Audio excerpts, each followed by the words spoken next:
Good morning, everybody. PB here with you. A little bit late, 6-7 minutes late. I apologize. Notice I don't have any headphones on. I don't have my microphone in front of me. It's one of those mornings. It's Monday morning. They don't always work out right. Woke up this morning early, looked at my mixer. The screen is all snow. I've been troubleshooting here for the last I don't know how long, and I can't get it. This bothers me that I'm putting it out in this type of quality, but I didn't want to miss it altogether. So I'm going to be here with you for a little while. I'm going to keep it a little bit short, but there's a few key topics that I want to go over about what we saw yesterday. Just share some of my thoughts because, the NFL world goes on fire, basically every other day. It's always something. It's overreaction. They call it Overreaction Monday. The world is coming to an end. All this type of stuff going on about quarterbacks, and we were told something different, and this guy that, and it's like people, we obviously we live in a much more I want it now society than ever before. So there's no I'm going to give a guy a week. I'm going to give a guy 2 weeks, 4 weeks, 6 weeks. So I'm going to talk about that, and it goes for coaches and it goes for players, quite frankly. I'll go on about that here in just a bit, but just to kind of give you an idea of what we're looking at today. Obviously, you see Mike McDonald there on the left with the headset on. Then you see, wow, Brian Dable. I put some snow behind him and trees. My man was like he was stuck in the Appalachian Mountains or something, bundled up like it was 20 below zero. Ease up, Dable. Dan Campbell, the man in the right corner, he's got the play sheet in hand. He's got the specs on, and he's going to town. I'll get into that a little bit, what happened and why, in my opinion, what led to it. Travion Henderson, 32, right there in the center. Boy, I've been all over this since, March, April, before the draft, and now we're seeing it. So I'll get into that. Stafford, I talked about him in one of my recent shows. Really gave him the props. I've been a non-Stafford fan basically my whole life, except for when he was first drafted by the Lions. I didn't like how he performed with the Lions. I didn't like how he led with the Lions, but it is indisputable. It is absolutely beyond the pale of any argument at all. What the guy's doing today, at the tail end of his career, is nothing short of remarkable. For me, it has stamped him into the Hall of Fame. I mean, I doubt there was ever any question, but now for sure he'll be in the Hall of Fame. So let's start. I'm going to start with Brian Dable. All right. So again, as a coach, and I never coached at that level, there are trends, there are patterns, there are systems, there are analytics, there are sheets, there are plans, there are all sorts of things that a coach goes by, especially at that level. There's so many coaches and everything is so methodical, and it's kind of like slotted by the book. We're going to do it this way in this situation and that situation, and they've got all the analytics to tell them what is most likely to lead to success throughout a game or a season or whatever the case may be. And a lot of them stay true to that, and whether it's right or whether it's wrong. And they go by it too much. And it's interesting that I have those three guys up there, because the man in the middle, I would never, ever want to coach my team. All due respect to the man, the person, never in a million years would I want him as my head football coach. Why would anybody go to battle for that guy based on the way he calls games? The person on his left, Mike McDonald, or the person on his left is Dan Campbell. The person on his right is Mike McDonald. Those are guys you will go through a wall for. So Brian Dable, he makes a decision yesterday, basically strictly by the book. He wants to go up 2 scores. He's down on the 1 yard line. His superstar quarterback is out of the game. All right, so you're thinking, this is even what he said. I thought our defense was playing pretty well. Let me explain something, Brian, which I shouldn't have to explain to some average Joe like me.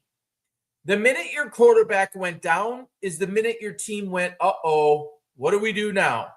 is the minute it injected life in the other team that said, uh-oh, we got a chance now because they're going to put in Russell Wilson and they're going to put in Jameis Winston, and we can handle this, guys. All we got to do is make a couple plays, and we can get back in this game. So you're at 4th and 1-ish, 4th and goal from the 1-ish. You have Russell Wilson in at quarterback. You basically have stopped scoring. You're not going to score again. I mean, that's just basically, 100% lock. Not happening. So, wow, am I not on X here? 1 second.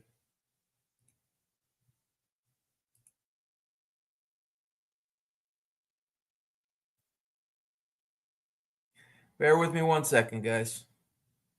The one place I need to be live, I wasn't live. All right, all of you on X, I'm going to restart this. Boy, oh boy. What a morning. All right, guys, so we're late. We're late this morning. A good solid 10, 12, 13 minutes.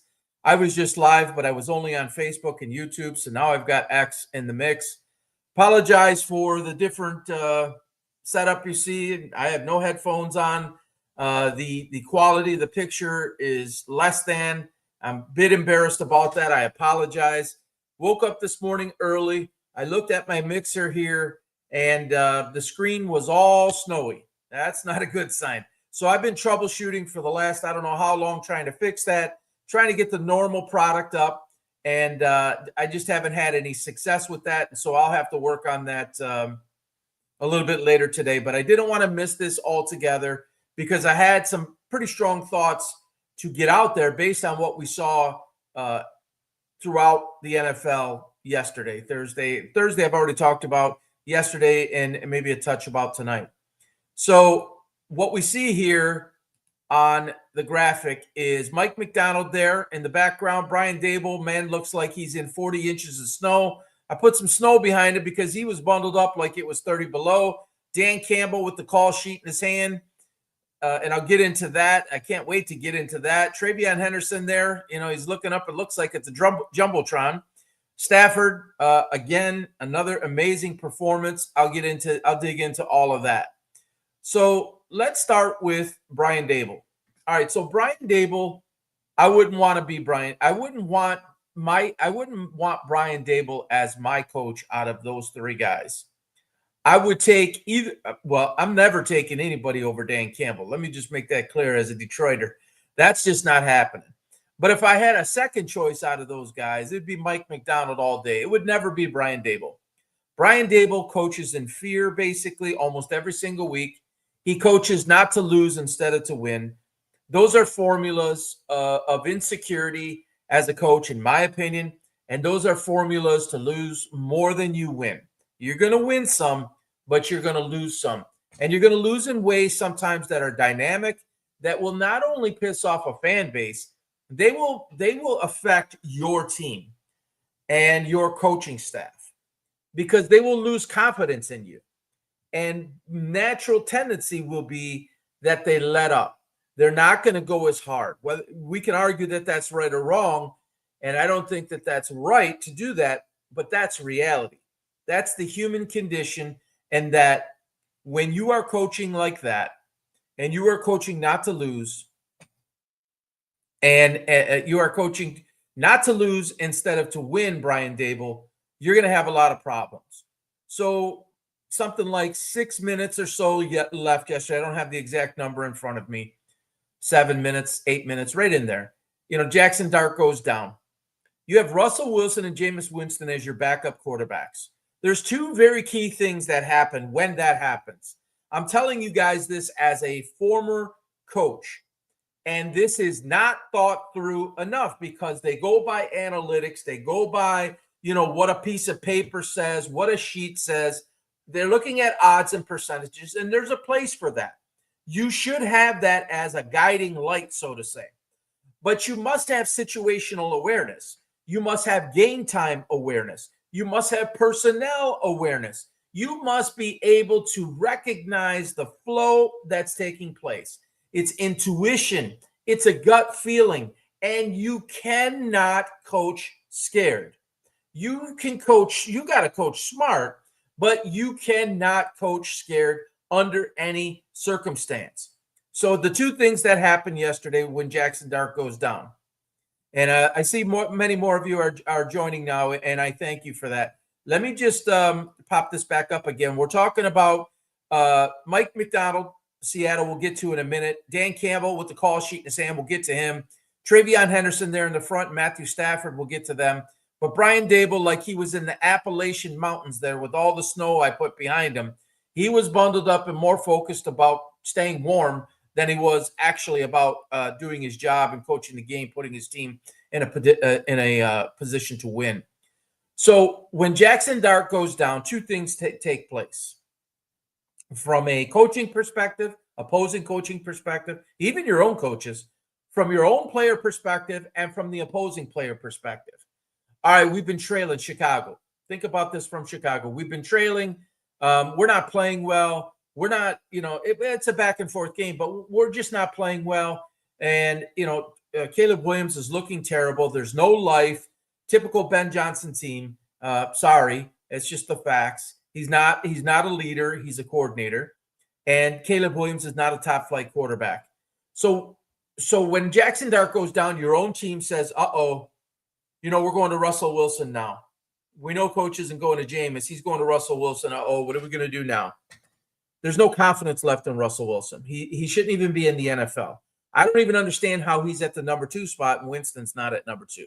I almost feel like Jameis has requested that because I'll just take Jameis Winston in his spot because he's just going to give it. He's just going to be able to give a little bit more than Russell. And I'll take my chances if it comes down to that.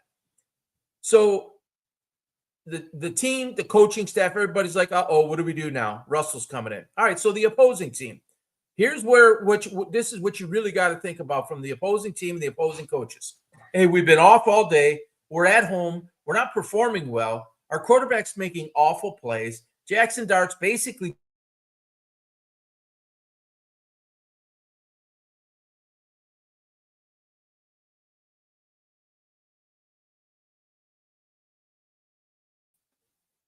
all right, there I am. And now he's gone from the game. Now we have life. All we got to do is this and this, and we'll be back. So if you're Brian Dable, you have to be thinking about that. You have to be thinking, I'm putting in my backup quarterback now. I'm not going to score anymore, basically. So you get down close, and it was a nice job by Wilson running. It's a couple of plays that were made. You get down near the goal line. You run a couple silly plays, and Wilson gets basically clotheslined. It's 4th and goal. It's somewhere about the 1.5 yard line. And he makes a decision to kick a field goal, which puts you up by 2 scores. All right. That's what the book says.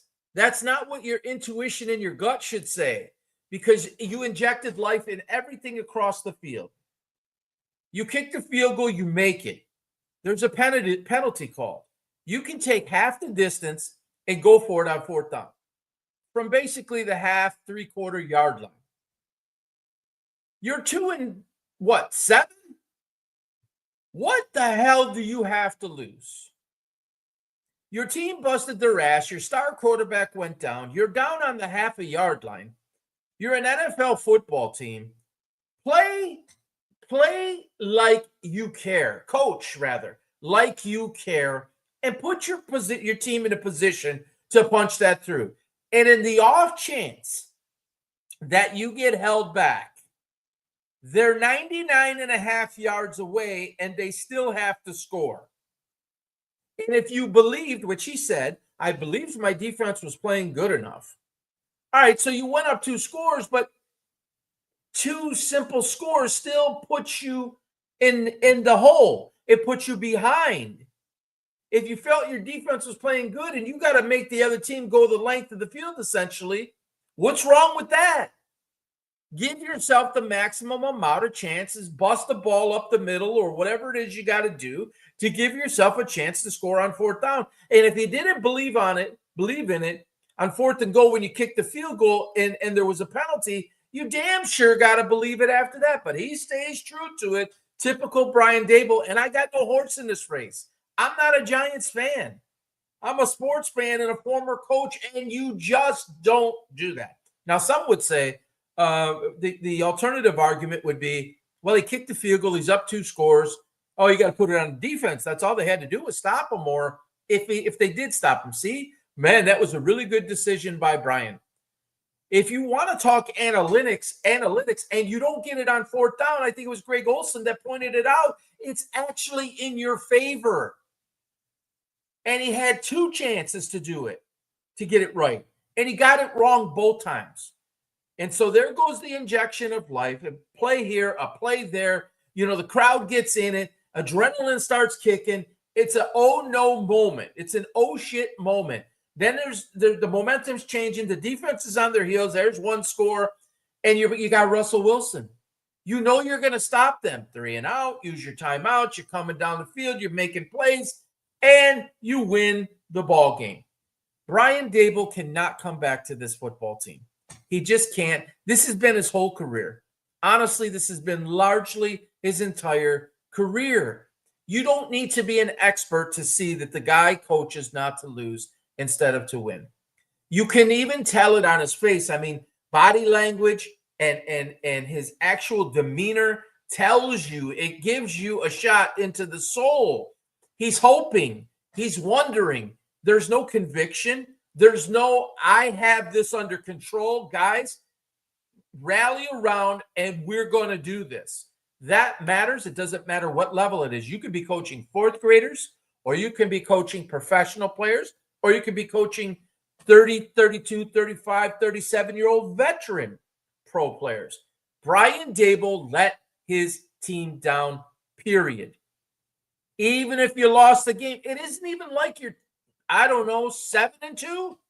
You're 2-7. Your season's over. You got a 37-year-old washed-up quarterback there. You got down to that spot, punch it in. You're up. What, 14? I believe it was 14. Just mind-numbing. And he deserves all the heat he's going to get. You cannot bring him back. I thought he might have a chance. You know, people said Dart and Neighbors and Scatabo, they're going to save his job. You can't. You cannot. Because if you have Dart, and you have Scatabo, and you have Neighbors, and you have your full complement of weaponry, that just shows you what he's capable of doing, regardless of who's on the field. Now, if he's got Dart, is he going for it? Of course. But there will be other situations that present itself where that mindset comes in. That's not just a sneak peek. That's who he is under the surface. So, awful job. I haven't seen it yet, but I imagine, like today, I haven't seen it. I imagine he's getting torn to shreds by the New York media, of all places, right? It's not like you're in some offshoot place in some wilderness part of the country. Man, you set yourself up to be crushed. You're 2-7. Go for it, bro. You literally have nothing to lose. And if you didn't gain that goal line play and punch it in for 6, Chicago's in a horrible spot. You can get a safety, can get a fumble on a snap. There's a million things that could go wrong for Chicago in that position, and they hadn't been playing very well at the time. And you already said it. You believed your defense was playing well. So just awful job. All right, I'm going to skip over to Dan Campbell here. If you don't know me, I see the people on. I'm born and raised in Detroit, Michigan. I lived there for basically 53 years. I moved to Florida full-time in the last basically February. So what is that? 9 months. I've been saying this, and if I didn't have the technical difficulties this morning, I had the audio from my previous show like a week ago when people are freaking out about John Morton, the offensive coordinator, and I have my feelings on it. I don't want to dive too deep into that. But I was basically telling everybody, relax. It was never Ben Johnson in full command. It was never John Morton in full command. Everything that makes the train go in Detroit starts and ends with Dan Campbell. That is not the case for every NFL team. This is what makes this man so special, and he doesn't get enough credit for it. And so I told people in the video, and I'll put it up later. I'll splice it together and put it out there. Where I say, guys, chill out. It's going to be okay. It was largely the offensive line, but Campbell will take the play call duties away, just like he did with Anthony Lynn in year one. And the minute he made that change, the offense started to go. People don't understand the entire creativity, the vision, that go for it mentality, that next man up mentality. It's not Ben Johnson. It never was Ben Johnson. Ben Johnson is a product of Dan Campbell. He was built, and I don't know, this is a crazy way to say it, but built and paid for because Dan Campbell gave him the opportunity to be on the staff. And Ben Johnson is an offshoot product of Dan Campbell. It was not Ben Johnson's offense. He was involved in the process, but Campbell told him, I want this, I want this, I want this. And at this point, while it's still early, it appears that Ben Johnson did a better job of implementing what Dan Campbell wanted personnel-wise than what John Morton did. And I'll give Ben Johnson this part of credit. And I know Campbell squashed this, and other teams or players squashed this. Particularly when you've never been the offensive coordinator of said team. John Morton was there. He left wherever he went, Denver, and he came back. He was not the OC before he left. When he came back, he was the OC. You lose your DC and Aaron Glenn. You lose your OC and Ben Johnson. And John Morton gets installed as the offensive coordinator. And yes, he knows the guys. He had a relationship with the guys. But you did not have a relationship as an offensive coordinator. And you went and planted your ass up in the booth. That has rubbed me the wrong way for a while. I did a video from the car where I lost my mind like 5, 6, maybe 7 weeks ago. It was like right after the season started. And I'm screaming, get out of the booth. Come on the sidelines. We all understand why they're up in the booth. You could see the whole field. You can see everything develop. You can look at tendencies. He is not of the stature or level of accomplishment to be like a Norv Turner and get away with that.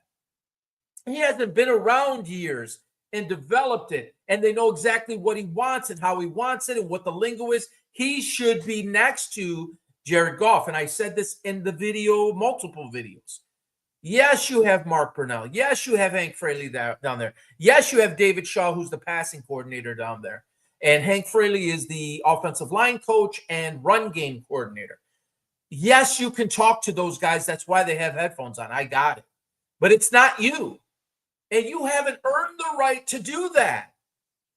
If anybody from Detroit is watching right now, I put this out yesterday, and everybody knows Hammer from Fox 2, Jennifer Hammer, or Jennifer Hammond, excuse me, Hammer, nickname. I put up there about the booth, and she jumped into the conversation, said, I've never been a fan of it. You don't need to be a rocket scientist to figure this out, John Morton. And I don't know why Dan Campbell, honestly, I don't know why he went ahead and said it's fine. That's just one thing. I don't ever disagree with that guy, but he really should be on the sidelines. All right, so Campbell sees things that he doesn't like. You have the best offensive talent in the world. You have the most complete offensive unit in every way, really, from your O-line to your wideouts to your slot guys to your tight end to your backfield is a 1-2 punch that is kind of thunder lightning. You have Goff, who's a very good quarterback, a great leader, very cerebral, knows how to read a defense. And I'm going to get to something about it that Pat Caputo, if anybody's watching from Detroit, what he said is just kind of a silly statement. It's a very obvious statement. But let me just say it. He says, Jared Goff played well last night, but Jared Goff only plays like that when he has protection. If you get some pressure on him, it's not going to be the same kind of outcome. Pat. And he's nicknamed The Book because he's like an encyclopedia. For those of you who don't know him, he's a writer and a TV personality, radio personality in Detroit. It's like that's every quarterback. Yeah, he doesn't have the ability to get out and scramble and make his own plays, but any quarterback, if you're not getting protection, you're not going to truly be successful for any long period of time. So back to my point is they have all of this weaponry. And while they were still producing, they were inconsistent. And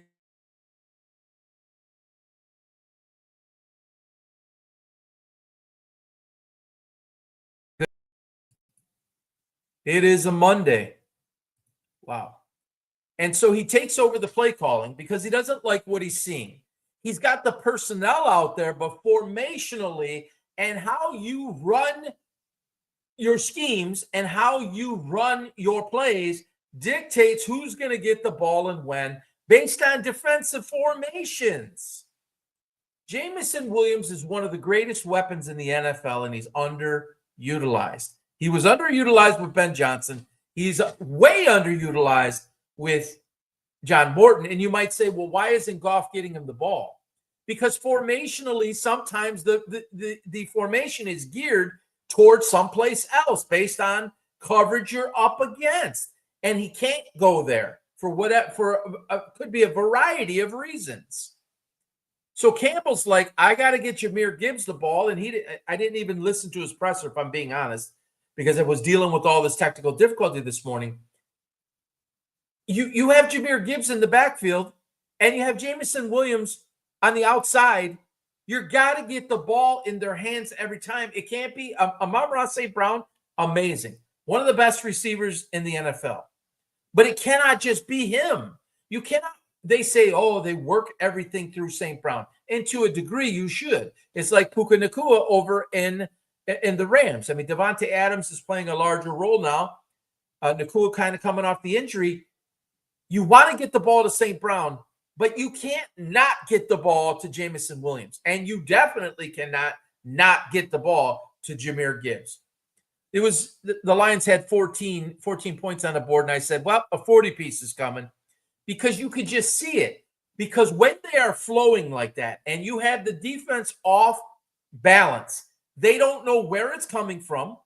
They don't know who to stop because there's so many weapons. If the Lions are even at 75, 80% execution level, they're good enough to put 35 basically up on any team. And the layman person or the person who's outside of the city of Detroit doesn't obviously know what us who follow the team like it's our job, like it's part of what we do, and understand the depth of Dan Campbell and how he thinks, what he thinks, and why he thinks it, and what his tendencies, his true tendencies are. It's his offense. And he got fed up. You're 5-3. He didn't like the way it was going. And here's my gut feeling. And I was going to pull the video up again if I didn't have the technical difficulties. I think that John Morton's press conference earlier or last week, earlier in midweek, whatever it was, I think that rubbed Campbell the wrong way. And I think it rubbed players the wrong way. And there was an attitude and an arrogance and a cockiness. Look, you could be confident. I like to speak confidently and absolutely. But I generally have some type of track record to do that. John Morton has zero track record. He has zero, we'll call it street credibility to say anything like that. You have to earn the right to talk like that because you have something that it's built on, a foundation to that. You don't. You're basically the new guy in town, even though everybody kind of knew who you were. You're the new guy in the town. And 2 years ago, the team was in the NFC Championship, and last year against Washington, you got handled. Injuries and all, I got it. But you got handled. Now you're playing Washington. It's message time. It's go to 6-3. And I have argued this, oh my God, for the past 25 years with, all of the Detroit personalities. Sean Belizean, if people from Detroit are watching, Sean Belizean, I would comment on his shows. When I say comment, I would text, or I'd be telling people, or I'd chat on the show or whatever. Sean Belizean has always said, a win is a win. No, it's not. I'm here to tell you again, like till I'm blue in the face, to Sean and to anybody who's listening, it matters how you win and it matters how you lose. If you're looking to build something, consistent, maintainable, sustainable, growing, trajectory, no windows, meaning there's no window of winning. You're in a long-term, legit Super Bowl contender, not Mike Tomlin, not John Harbaugh, excuse me, not forget Jim, not John Harbaugh, where it's just the same old, same old, same old. Oh, we got 9 wins. Oh, we got 10. Oh, we got 11. We made the playoffs. No one takes you seriously. No one thinks you have enough to win it all. You don't have that feeling in Detroit. The expectation by Brad Holmes and Dan Campbell is such, it's at the highest level. It bothers Dan Campbell. I'm telling you guys, it bothers Dan Campbell. He believes he has an obligation, first to himself, to all his fellow coaches, to his players, to his ownership, to everybody that has supported him, to the fan base, to the city. The city embraced him from day one. He played for the Lions for a short period of time, had success at an interim level in Miami and New Orleans. People like Sean Payton spoke up for him. He got the job. Like, he wears it on his sleeve. Less than is never acceptable for him. He will, and, a lot of coaches, in fairness, will lose sleep over it and stuff. But he's an action decision maker and an action taker, is what I like to say. He doesn't talk, he acts. He doesn't hope, he executes.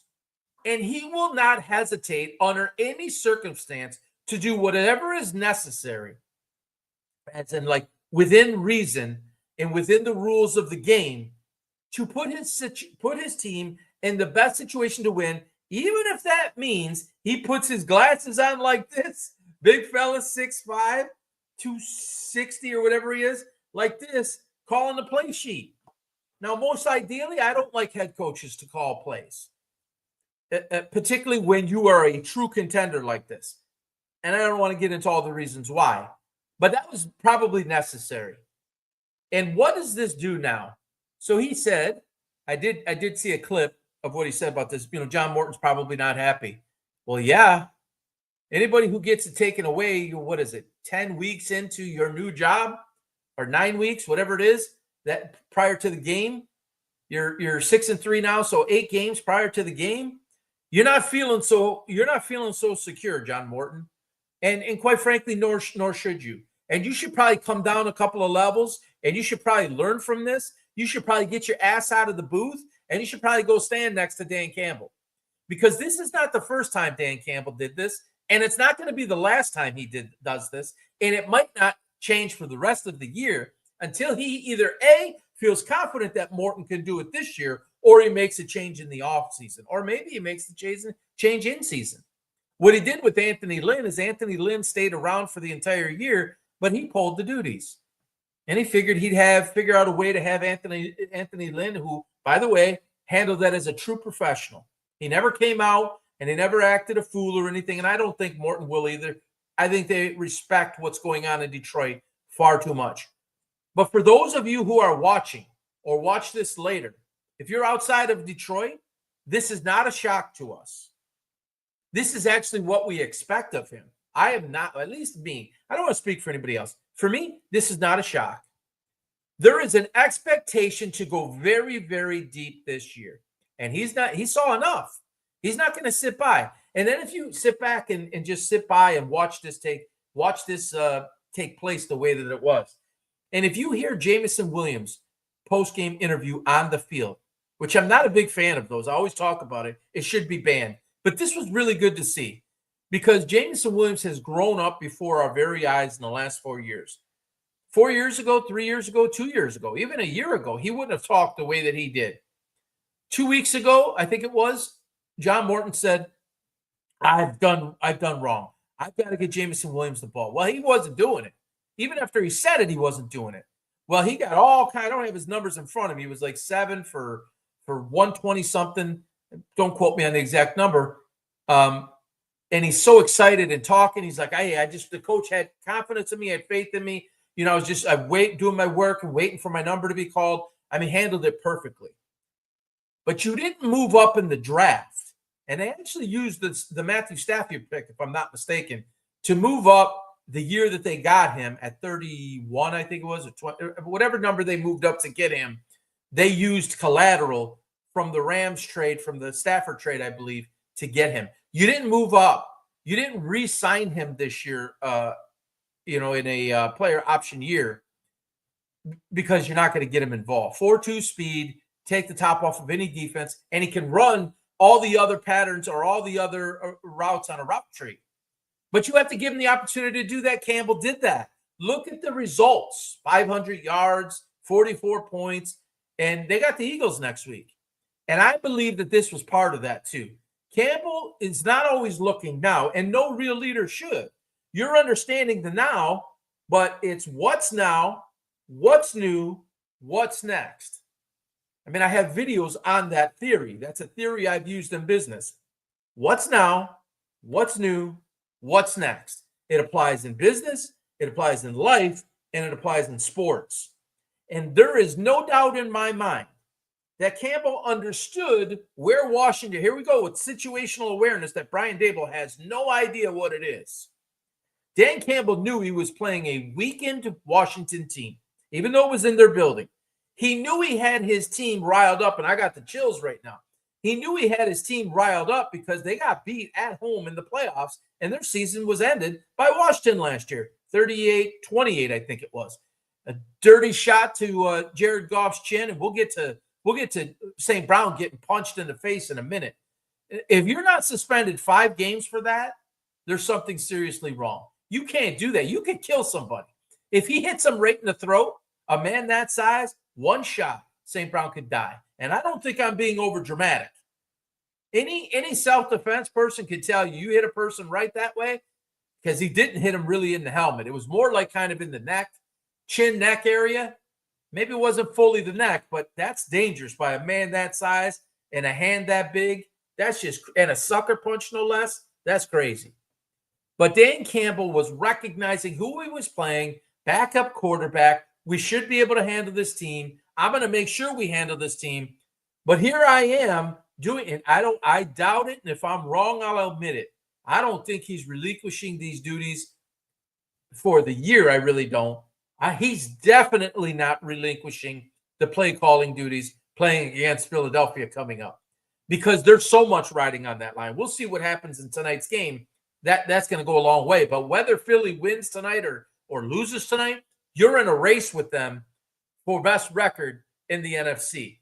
So this was let me re-warm up, let me reacclimate to the offense and the call sheet and my specs in a game-like scenario. Let me get off the bench and let me get warmed up. And he's going to take and keep that play calling for sure for the Philly game. Watch. And again, if I'm wrong, I'll come out and I'll say it.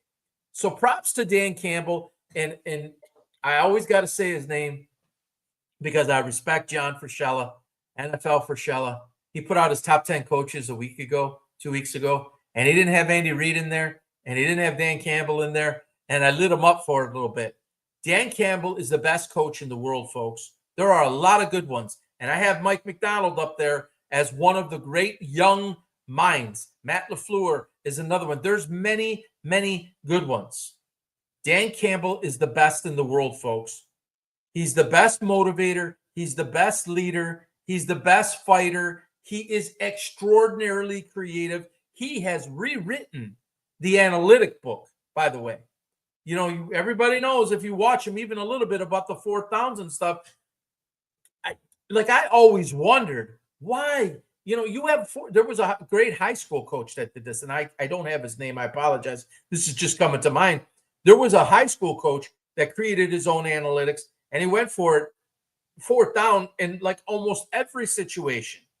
You have the down. Somebody said along the way that you're supposed to punt on every 4th down outside of XYZ place on the field. I don't agree with it. And your personnel matters. You have to have the proper personnel to take some of those chances on 4th and 2, 3, 4. But he'll even do it on a 4th and 5.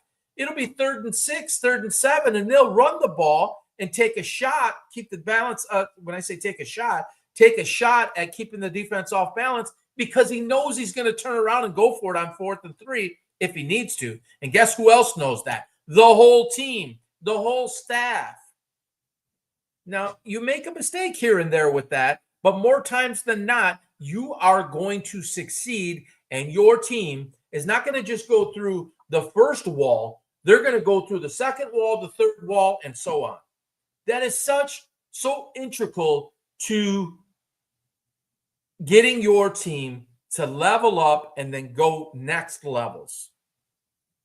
I did that at the youth level. You've got to give them reasons to keep going. It's just human nature. This is a motivational tactic through their work. They love that. They thrive on that. They become experts in those situations. It's a lot. I don't really care for the play, but it's a lot like the tush push. Philadelphia took that personally. Says, we are going to recreate this. We're going to be the best at this. And no matter the situation, mano a mano, we're going to get lower than the other guy, and coach is going to give us a chance, whether it's second down, third down, fourth down, and he may tell us 3 times in a row. Or maybe even Hurts has the ability to call that on his own, because there's that much faith and confidence, and they do it that well. That they just do that part of the game that well. And there's nothing wrong with that. So kudos to Campbell. Kudos to the Lions. Should be a 5-game suspension for, what was it, Payne? That's a 5-game suspension all day. You cannot sucker punch people in a game like that. I don't care what size you are and what size the other guy is. There's no place for it. You just cannot have it. That's bad stuff. And so many of the Lions had their backs turned too. And you got to stick up for your guy. But that could have gotten really, really bad. It's just crazy when I watch these guys. And he was selective with where he went. But a lot of these guys swinging at guys with helmets on, it's crazy. Like, legitimately, it's crazy. All right, Mike Macdonald, just wow, what an insane job he's doing with Seattle. And again, he comes with some terrific credibility. He was on the Baltimore staff. He was on the Michigan Wolverines staff. He coached under Harbaugh, both Harbaughs. He's done a heck of a job and built his resume. And John Schneider, I say it all the time, he's one of the top 5 GMs, top 6, 7 GMs in all of sports. The man knows what he's doing. It is no accident that Seattle is back this fast. Personally, I'm surprised that Darnold is doing this well. But John Schneider knows how to put the pieces in place. He's done it for years. And when you can win like this after change, meaning you changed your quarterback, Metcalf went out, Lockett went out, and Jigba is only in his second year with McDonald. And you've had to change over your defense so much. You changed over your coach not too long ago, and you're what? 8-2? And you're humming. It's just amazing. That is a match made in heaven. John Schneider, Mike Macdonald, Brad Holmes, Dan Campbell, Les Snead, Sean McVay. These things matter. You look at Cleveland Browns, Andrew Berry, Kevin Stefanski. Look at what the Jets are doing. Watch what they're doing. I've been on this for the whole year. Stick behind Aaron Glenn. I put it out before the year. Aaron Glenn will be a better head coach than Ben Johnson, and it will not be close. Ben Johnson is not Dan Campbell. He isn't even close. Aaron Glenn is of the same mold as Dan Campbell. It's just he took over an empty cupboard, a lot like Dan Campbell and Brad Holmes took over an empty cupboard. And a dysfunctional franchise, the Jets and Woody Johnson, just like the Lions when Campbell came in, you got 50, 60 years, and you have to reset the tone. Dan Campbell's comment, real quick. Dan Campbell's comment in the press conference, we're going to bite off kneecaps. Someone asked him, what about the SOL, which means same old Lions, because that's what it was always known as, the same old Lions. He said, I don't want to hit that. I don't want to hear that shit in here no more. And from that moment, it changed. I don't know, 3 weeks ago, 4 weeks ago, it came off as arrogant, but I understand what he was doing. They were asking him about Justin Fields, and he said, I don't want to answer your question. And then they tried again, and they tried again, because I don't want to answer your question. I don't have to answer your question. Something to that effect. This is Aaron Glenn taking control of the franchise away from the toxic stuff.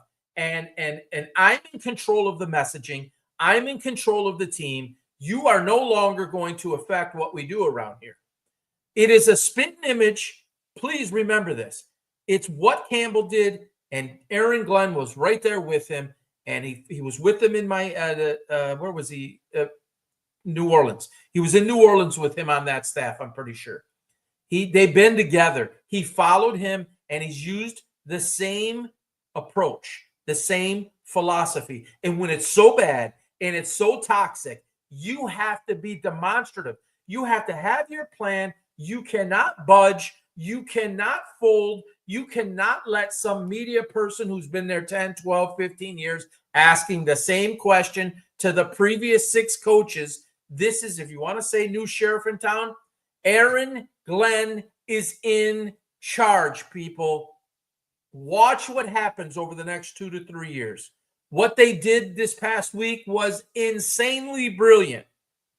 And by the way, Aaron Glenn is a smart man. He knows Justin Fields is not the quarterback for the future. He wasn't like arguing with the reporter to suggest that I'm right and you're wrong and that Justin Fields is our answer and he's our guy. No, I don't believe that for a second. I think Aaron Glenn knows that Justin Fields is a stopgap measure. He's a placeholder until they can acquire the capital, the draft capital, or obviously they're going to finish poorly in the standings, although the win yesterday doesn't help as much. But nevertheless, you acquired a lot of picks. You're going to have a relatively high pick, a very high pick. It'll come. It's a 2-year contract.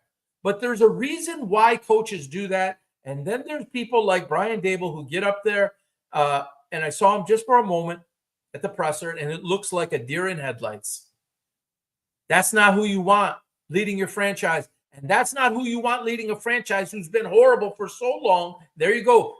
New York market, New York market. You want Aaron Glenn or you want Brian Dable? Now, in fairness, a lot of you don't know Aaron Glenn.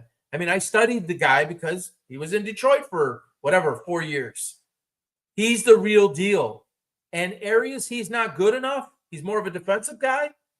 Whereas Campbell played offense, but Campbell understood all parts of the game. Aaron Glenn understands all parts of the game, and he'll bring in people smarter than him, like any leader should, in certain areas that they're not as good in, and he will build this organization with the help of the GM and everybody else. So watch out for that. He will be a coach that's talked about very soon. All right, number 32 here. I'm gonna pat myself on the back here a little bit. I was all over this pre-draft, and when there was talk about Ashton Giante going to the Raiders, I was popping out videos like a lot, and I was basically put it out to Raider fans, and it actually got clipped and it got reposted, and it kind of got a little bit of legs. And it was, you are not in a position to draft Ashton Giante, number one, on its face. You got holes all over the team. That's a luxury pick. If you're already good, you take a running back at 6. If you're really good. If you're rebuilding, which essentially they are, new quarterback, new coach, you're limited on defense. You've lost pieces. You basically had Brock Bowers, Geno Smith coming, as I said, from another team, Pete Carroll coming from another team, limited at the wide receiver position. Not that you should have taken a wide receiver there either. Build your trenches. Offensive line, defensive line, everything else after that. If you don't have that, you cannot win in the NFL. It doesn't matter Ashton Giante. It doesn't matter Travion Henderson. It doesn't matter Jonathan Taylor. None of it matters. You can put Tom Brady behind an offensive line. If they don't block, Tom Brady was never Tom Brady. The great ones, the great organizations, the great coaches know that. They just do. So, Travion Henderson, obviously out of Ohio State, I viewed him as equal to, if not better, and all the graphics are there. You can check it on my feed at PB Sports Talks. I believed he was always better, for sure equal, but likely better than Ashton Giante. And the reason is because of certain traits of his ability, but also the level of competition that Travion Henderson played against. You're playing against world-class athletes that are loaded in the NFL. That's not to say that people in Boise State and out in those conferences don't deliver some guys, but it isn't the Big Ten or SEC caliber player. It's just not. And the entire offense was focused around Genty. I always want to call him Genty.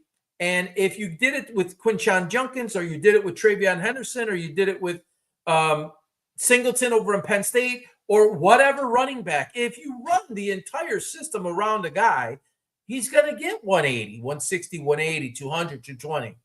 That's not how Henderson was structured. They had a two-headed monster, not a one-headed monster, and they weren't playing subpar competition. They were playing the best competition in the world.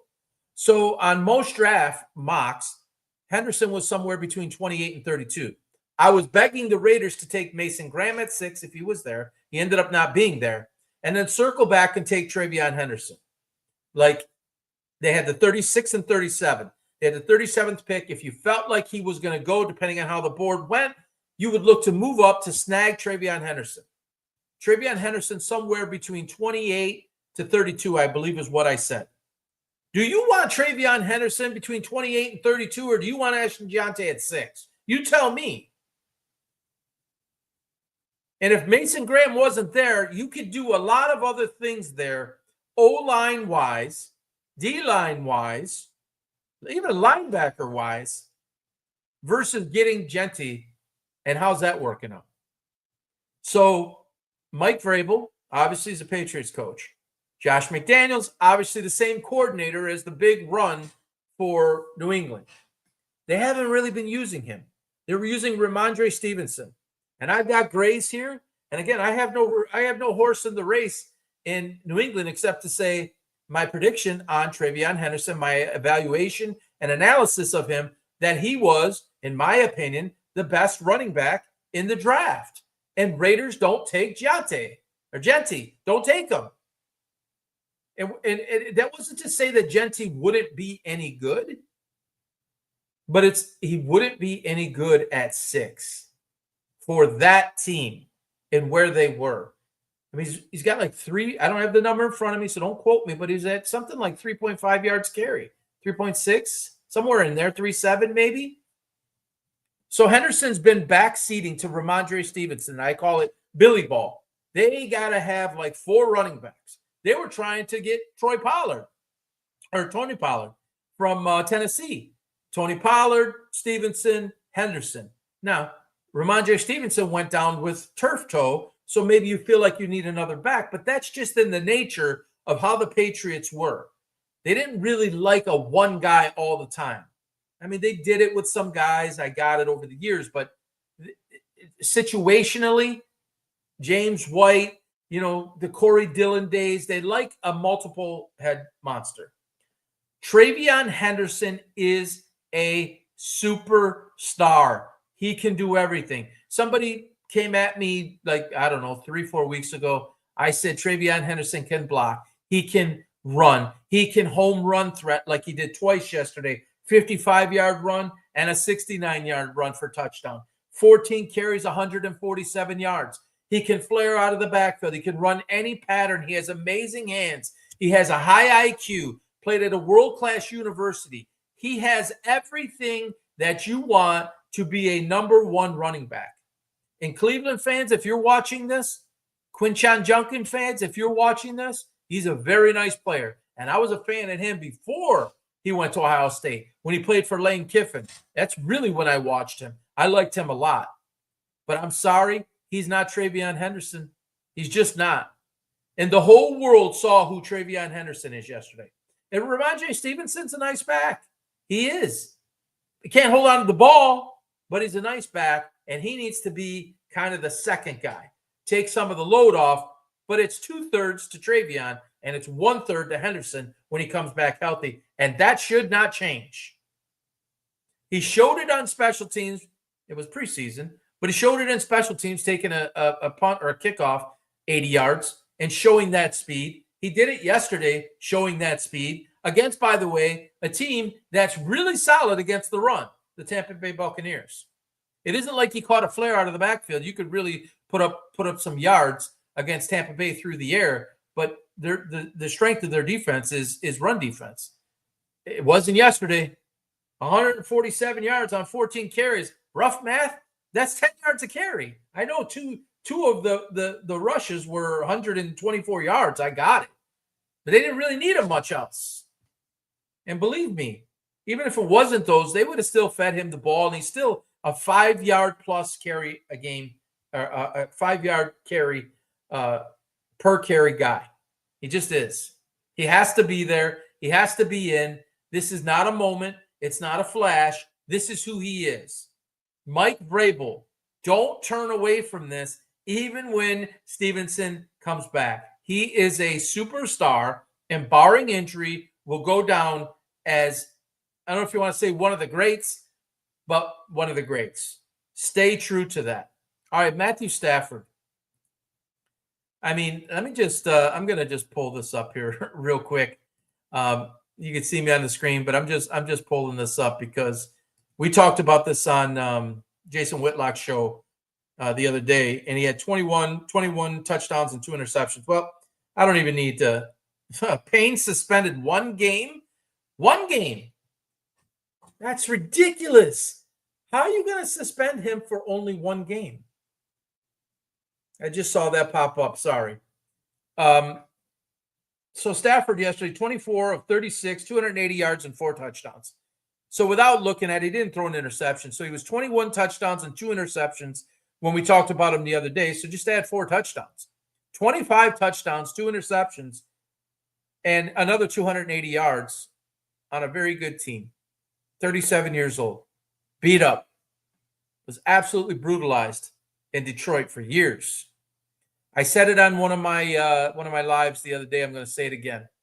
And anybody who knows me from the past knows I disliked Matthew Stafford. I didn't like his attitude. I didn't feel like he was a leader. He was out of shape for 6-7 years of his career. You know, his wife did a lot of talking that I think affected some things. I just didn't think he would go through walls. And I always felt that his stat lines was very, very padded. Lions be down 21, 28, 35 points, and then prevent defense. And then he was the greatest quarterback that way, because I don't believe in prevent defense. I always believe in keep doing what got you there. Oh, let's go back 20 yards and keep everything in front of us. You shouldn't be giving freebies. Maybe you're not looking to blitz every other play like you would normally, but man, don't just send 4 and drop everybody else back and give anybody an opportunity to do that. Well, that's what Stafford got really good at. Then he went to St. Louis. Then he won a Super Bowl. Then he was going to retire, and McVay was maybe going to step away, and they decided to go back at it again. Matthew Stafford, I promise you, I'm not intoxicated. I drink like twice a year, 3 times a year. So I'm not even intoxicated. Matthew Stafford is playing the best football of his career right now. And he absolutely positively needs to be, I mean, anybody who's at a quarterback, 25-2, 25 touchdowns and 2 interceptions, you have to be in the conversation. Even if their record, generally, if you're 25 touchdowns and 2 interceptions, your record's likely very good. But even if his record this year, if the Rams' record was a little bit less than that, I don't think, like a lot of people say, it must be X. In order to be, even if your individual statistics are really good, it must be aligned with the standings. I don't necessarily always agree with that. So whether they were a little bit down or whether they are where they are right now, that is a legitimate MVP candidate. He's in the top 3 for sure, and it's very difficult to say he's not number 1. The chemistry that him and McVay have and the relationship that they have, it's special, folks. And McVay was really thinking about stepping away. I think he was fried. I think he was burnt. He's an emotional guy. I think he was newly married at the time, started coaching at head coach about 33 or so, 32, 33 when he started with the Rams. It's a taxing job. And I think I know he was thinking about stepping away because he talked about it. And Stafford was seriously thinking about retiring. Got the back issues, some of the neck issues. You know, they obviously won a Super Bowl. Do we want to go through this again? And they probably both sat down or on the phone multiple times and said, hey, man, let's run it back. I think we still got it. And there we go again, Les Snead. And that's where Brad Holmes learned, folks, under Les Snead. Brad Holmes was responsible for Aaron Donald, Michael Brockers, Jared Goff, a lot of the guys. acquiring Jalen Ramsey back then. He was their scout. He was the guy telling Les Snead everybody. So Les Snead on the fly, after you win a Super Bowl, you lose Aaron Donald, and you still find a way to be competitive at that level. That is extraordinary, folks. That is not easy to do. That's why I say if you're run properly, it's not always a window. Oh, so this was a 5-year window? But most people say, oh, you got like a 2-year window. Well, the window's still wide. And guess what? He made a glowing, and I say he, McVay made a glowing comment about Jimmy Garoppolo in the last 2 days about how he feels he still has it. And it wouldn't surprise me if Stafford retired at the end of this year, even at 34 years old for Garoppolo, that McVay, if he was to come back, it wouldn't be at Stafford's level. I'm not suggesting that, but it would be at a level that is game manager, a level up from that. And you might see some of the best play you've ever seen from Jimmy Garoppolo. I think Josh McDaniels could have gotten that out of him if he had more time, but you had Brady there and they had to move him along. So that made sense. So no one should be sleeping on Matt Stafford. And I'm man enough to admit it. I have gained so much respect for that guy.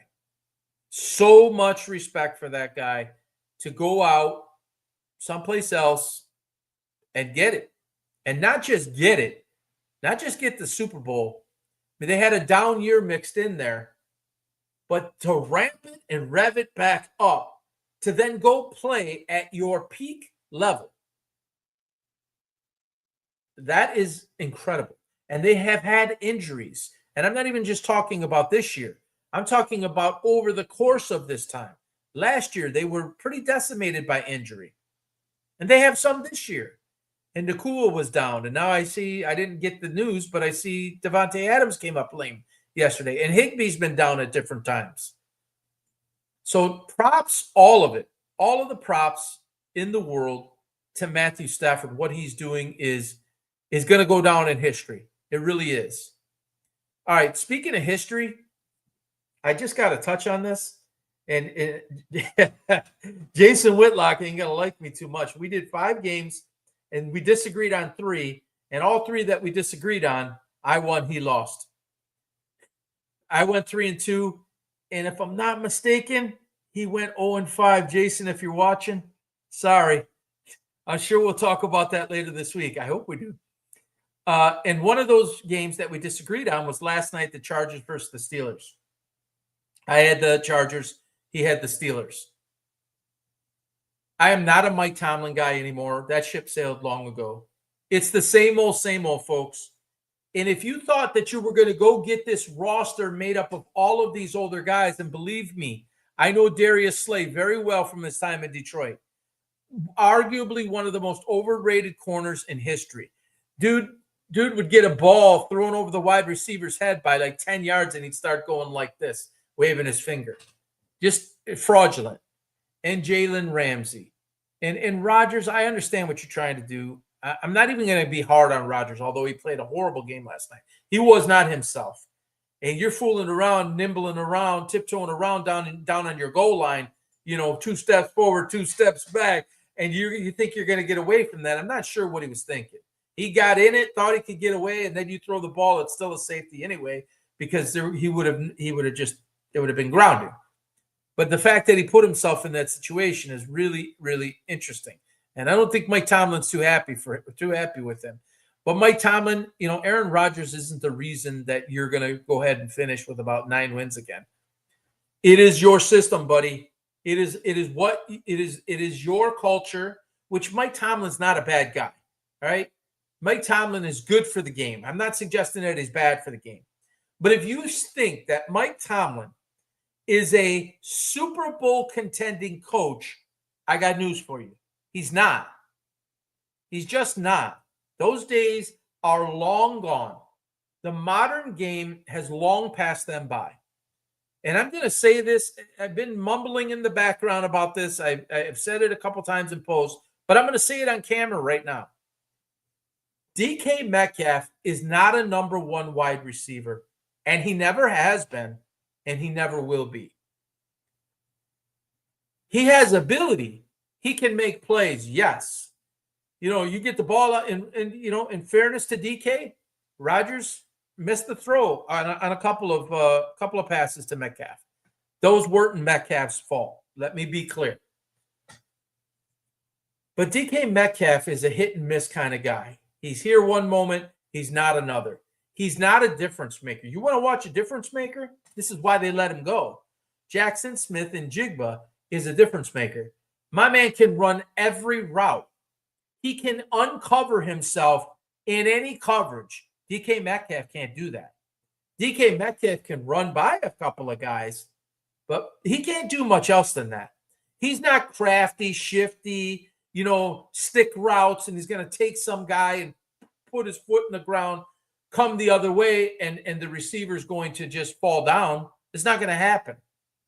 It's not who he is. It's not ever who he was.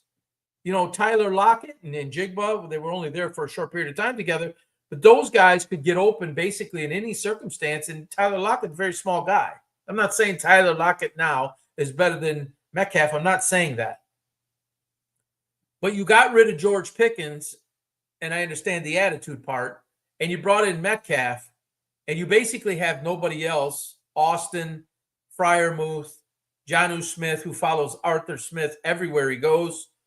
Arthur Smith's offensive coordinator. Another dude who's in the Stone Ages, absolute Stone Ages, should not be a head coach. Anyone talking about him being a head coach, run for the hills. This is what Mike Tomlin surrounds himself with. If nothing changes, nothing changes. If the expectation doesn't change, then the expectation of oneself doesn't change. It's just more status quo. It's just more of the same and none of the new. And it's stale. It's worn out. Love the Rooneys for their loyalty to Chuck Knox and Bill Cowher and Mike Tomlin. Hey, that's nice in theory. That's nice and all, but it's not going to win you a championship. The fans of Pittsburgh deserve better. There's this talk about they potentially want, or it was 2 weeks ago. It might have changed. We're going to bring back Aaron Rodgers for next year too. Why? Turn the freaking corner. Why? Because you got TJ Watt and you put the money into him? Because Hayward, you put the money into him? It's not enough. It's fundamentally broken. You don't have the parts and pieces to be a legitimate Super Bowl contender. You don't. You have names. Metcalf is a name. Aaron Rodgers is a name. TJ Watt, he's more than a name, but that's a name. Hayward's a name. Jalen Ramsey, that's a name. Darius Slay, that's a name. And that's where it ends. Production over a 17-game season? When you get out physicaled or you get your physicality matched like it was last night against a team, by the way, that doesn't have one of the best offensive linemen in the NFL playing right now in Joe Alt. It was a slugfest and, rock fight there for a while. And then you can just see them separate themselves. And what's the common denominator to separate yourself? Obviously, they were getting a pass rush on Rodgers. Rodgers can't move. And you're going to struggle there. Is Justin Herbert. Prior to last night's game, the Los Angeles Chargers, still want to call them San Diego, are a higher percentage. They're not, I don't believe, but are a higher percentage Super Bowl contender by 10 solid points over Pittsburgh. Pittsburgh is a mirage. It's fancy. It's got some nice decoration, nice shine on the car, but you open up the hood and the parts look really old and the engine looks really, really old. And the coach, like the old carburetor, if you don't have a carburetor, the car can't go. This is a stupid analogy. I'll make fun of myself here, but that is Mike Tomlin. That's Mike Tomlin, folks. He can be upset at Aaron Rodgers all he wants. When they asked him, what did you think of his performance? And he was like, next. And what do you think? He said. I mean, I don't know what the guy could say. Again, I don't like in-game, before a game, a pre-game, in-game, halftime, post-game. I don't think there should be any interviews. Once a week, press conference availability, coaches available, and up to whatever, 4 or 5 people available to the media, and that's it, except for before the season and after the season. It's stupid. Totally stupid. What you expect a man to say 15 minutes after getting his ass kicked and going 5-4, and the Ravens now are coming up on you. Come on, man.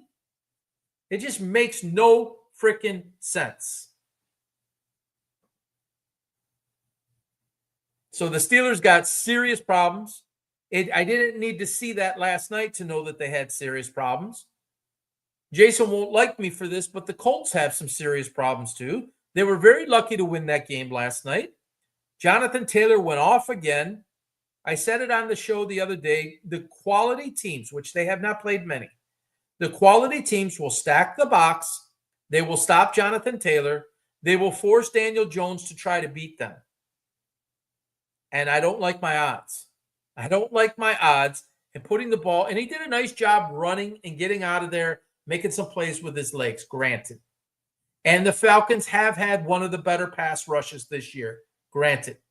Not a very good rush defense, pretty solid pass defense, pressure on the quarterback. They couldn't stop Taylor. And they couldn't stop Jones when he got out and scrambled. But I would not feel good. Some of it is a little bit fraudulent, quite frankly. And Steve Kim, who also appears on the Fearless podcast with Jason Whitlock, said he expects them basically at 12 or 13 wins. I don't see that. They have some tougher competition coming up now, and I don't see that. I don't see 13 wins. For sure, I don't see 13. And 12 seems rather unlikely. Daniel Jones is a nice game. He's probably above a game manager. Is he a Super Bowl quarterback? I don't know. Was Trent Dilfer a Super Bowl quarterback? No. But what did Trent Dilfer have around him? And what kind of defense? Arguably the greatest defense ever, along with the 85 Bears. That's what Trent Dilfer had with him. That's the type of defense he had. I mean, all you had to do was basically go out and not throw an interception or turn the ball over in some other way, fumble, whatever. You can't say that about Indianapolis. They're running around right now. They're running everything through Jonathan Taylor. You take that away, I would really question their ability, and I would question their ability defensively. So, like never before, and now look at the Buffalo Bills lose to the Miami Dolphins. You almost can't make sense out of this. Not almost. You can't make sense out of this. It's so hard to predict things from one week to the next, like in terms of like who's going to win what game and by what amount of points. And we think this team's going to do that, and we think this team's going to do this. You know, Seattle got way up yesterday, and then a number of things happened, and it's like, does Arizona have a shot here? Nah, they probably don't, but, you know, things can change quickly. An injury here, an injury there, momentum changes, level of performance changes based on situation sometimes, back against the wall, which is what the Ravens are doing. Every game's like a playoff game now. And then teams get on a run, and you run into them at the wrong time, and it can, you know, disconnect basically your whole season. So I'd expect more changes to come, but it's just crazy the overreaction that we see now in this I want everything now society we live in. It's like Dylan Gabriel can't have any time to be a quarterback. J.J. McCarthy can't have any time at all. It's like 11, 12 quarters. Dylan Gabriel's like, and I know he looked bad yesterday. I'm not going to sit here and say the dude didn't look bad. There's some plays that just didn't make sense to me. It's like he's made that throw like 2,000, 3,000 times, and it's like he's throwing it over his head by 10 yards. And it, man, I wouldn't want to be in Cleveland. I wouldn't want to be a player. Definitely wouldn't want to be a quarterback in Cleveland. And I wouldn't want to be Shedeur Sanders. I wouldn't want to be Dylan Gabriel. I wouldn't want to be Bailey Zappi or Joe Flacco before or Kenny Pickett before, because you are under such a magnifying glass, and then you go draft a 3rd and a 5th round pick. And I'm saying this for Shedeur, and everybody knows how I feel about that. It isn't even fair to him. What if he comes in and he doesn't do well? He deserves more than a game or 3 or 5 games. And I there's a part of me that appreciates what Stefanski's doing and saying, hey, Dylan's going to stay our guy. Because If you pull the string now, he's ruined. And I'm going to tell you this, and a lot of people probably won't, and I'm going to end it here in a minute. A lot of people probably won't agree with this. I'm telling you guys, if Dylan Gabriel was on a structure, like a team that wasn't in a city and an organization that wasn't in total dysfunction, you would be seeing the guy perform levels higher than this. He is a way better quarterback than what you're seeing. He played against the greatest in the world, and he essentially dominated. Literally could make every throw. 1 ball, 2 ball, 3 ball, was nimble, could get around, way advanced in reading and reacting, all of it. He has all the tools. And playing against teams like Ohio State, Michigan's defense, and all of that last year, guys, he didn't forget how to play quarterback. In your job, whatever it is you do, if you go in this cesspool of toxicity every single day, and he should be fired, and he should be fired, and this person saying that, you become it. It becomes you. How do you go out and perform? It's very, like Garrett had 5 sacks a week ago, very difficult to perform on any level in that situation. Guy throws a perfect touchdown pass, 35 yards or whatever it was to Judy, and it floated up there, but it needed to float up there. It needed to be a 3-ball layered in there so that Judy could run under it. And some guys on X like, hey, I'll take the 6, but that ball was up there for a while. It's the only ball that gets caught for a touchdown, dude. Like, he can't win for anything. And I would basically say the same thing. There's enough people like me that dislike Shedeur Sanders, me for his game and his personality, but it would be unfair to just say, there it is. Look, I told you. Look, I told you he made 5 bad passes, or he only completed 47%. You can't judge it. You got to give a body of work. 2 games, 3 games, 4 games, 5 games is not a body of work. And you got to look at all the dysfunction that is around you. That matters, folks. I can have a superstar player on a team, and if no one else is doing their job, or there's all this infighting, how does that work? If you're fighting with your spouse every day, how do you go to work then? Like, if you're anything like me in my lifetime, if that happened, I would struggle at work.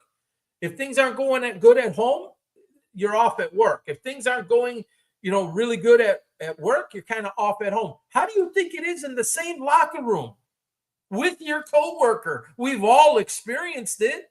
This is not a monologue about sticking up for Dylan Gabriel, who in serious parts of that game yesterday did not play very well. I'm not here to defend that. I'm here to question that, actually. Like, that's not the Dylan Gabriel that I know. Some simple things that he's missing. But I think it's all the other stuff that just is coming through, and it's like you're in fear of making that mistake and getting blown up. And he's a really, really level, non-emotional guy that way. But it's got to be a lot to take. Every single step, every finger movement, everything is under the most intense scrutiny. Not easy to perform. I mean, you're getting paid to do that job, and we're all, doing what we're doing to comment on said performance, but it's almost an impossible situation. And think about it. You invested a 3 in him. I mean, at some point you would pull the plug, but what is it, 5? Is it 5 games? Is it 6 games? Something like that? You gonna pull the plug now? You're basically done. Probably never can go back to him. Very few guys can you do that to and go back to him, especially when you're a dysfunctional franchise. There is absolutely nothing about that franchise that's going right. You've drafted some quality players. You've done some good things. Mason Graham, Judkins. You've got some things there. Schweisinger. You have some things there to build on. But who's the builder? You ever see a home that's built by a bad builder, and then you see a home that's built right, or a car that's built wrong and a car that's built right? Well, that's the Cleveland Browns. You can make it shiny all you want. Who's running it? Who's the mechanic? Who's the orchestrator? Who's the leader? And then you look at this over here, and man, this thing's running like a champ. This thing could go 300,000 miles. And I know if I have a problem, I got the people to fix it up. You don't have the people to fix it up in Cleveland. Start paying attention to what matters. Stop putting it on each of the players and start looking at the system and start looking at the environment and the culture. Good players can't succeed in the worst cultures, at least not in a very positive, consistent, long-term way. It's very rare. That's life. That's not just football. That's not just the Cleveland Browns. That is life. To the T. Clean it out. Clean it out. You have to fire Stefanski. You have to fire Barry. There is no coming back from this. It doesn't matter if they go win 3 in a row. It doesn't change it. It's the ugly sweater in the closet that unless you throw it out, it's always going to be there. They cannot recover from this, and it's a two-head. You can't get rid of one of the two because they're connected together. You have to get rid of both. You cannot get rid of Haslam, but you can get rid of the GM and the coach. Go get the right, fire them today. Today. And begin your search for the proper general manager that Jimmy Haslam will give total full control to run it how they see fit. And I'm not confident that guy could go hire the right guy, if I'm being honest. Hire a search firm then of people of football minds that can collectively go make the right decision. And there are consultants out there that can do that. Former insane GMs that will be happy to weigh in on how to rebuild and who to look for and how to rebuild the Cleveland Browns. Get rid of Andrew Berry. Get rid of Kevin Stefanski today. Let the new guy come in and let him assess, get the proper coach in, and then they can fool with the quarterback debacle that's going on there. Crazy. And I lived it, guys. I lived it in Detroit. Maybe we did a lot of dumb shit, but I don't think we ever drafted a quarterback in the 3rd round and the 5th round. That's impossible to work out, especially when the 5th round guy is insanely polarizing. You just like, if you want to like have your car be with no gas in it and expect to go turn it on and expect it to run, it wouldn't work, right? Whoever thought that was a good idea, I have no idea. You pick one of the two. I don't care who you pick. You don't pick two. Two cuts out the best of the two. How do you succeed? What message are you sending? Doesn't add up, folks. Doesn't add up. All right, again, I apologize for the tech difficulties today. Hopefully I could get my mixer back and it's a snowy screen on it. Hopefully the whole thing's not blown. It's got it disconnected. Let it reboot, reset, whatever. And I'll be back later in this week. Hopefully I'll be on the Jason Whitlock show this week, which is dark today and tomorrow. Maybe see you back then. If not, you'll certainly see me here. Maybe I'll have Luke back this week. I'm hoping. Longest PTO and ever by my co-host. And I got to get his thoughts. For those of you that don't know, Luke was a superstar high school quarterback. All-state, state champion, played against Aiden Hutchinson, Sauce Gardner, Dante Moore, all those guys. I still haven't gotten his thoughts yet on Sauce Gardner. And boy, he got undressed yesterday. By the way, before I go, one final thought on Sauce Gardner. One of the most overhyped, overpaid players ever. And I thought that before I saw what I saw yesterday. Honestly, this name and this built-up brand, and the media gets behind it, and we got to get Sauce, and oh, he's a shutdown corner. Give me a break. He's not a lockdown, shutdown corner as one of the greats. He definitely isn't worth $30 million or whatever they're giving him. He's not. And can it help Indianapolis? Yes. Is he going to shut down half of the field like Deion did when he played? Nope. And there's others? No, it's not going to happen. So, Indy, I wouldn't get my hopes up too much about Sauce Gardner. It's more sauce than it is substance. How you like that one? Everybody have a great day. Enjoy your Monday. Hopefully it goes better than what my Monday morning has. Everybody be well, and we'll talk to you soon. Bye-bye now.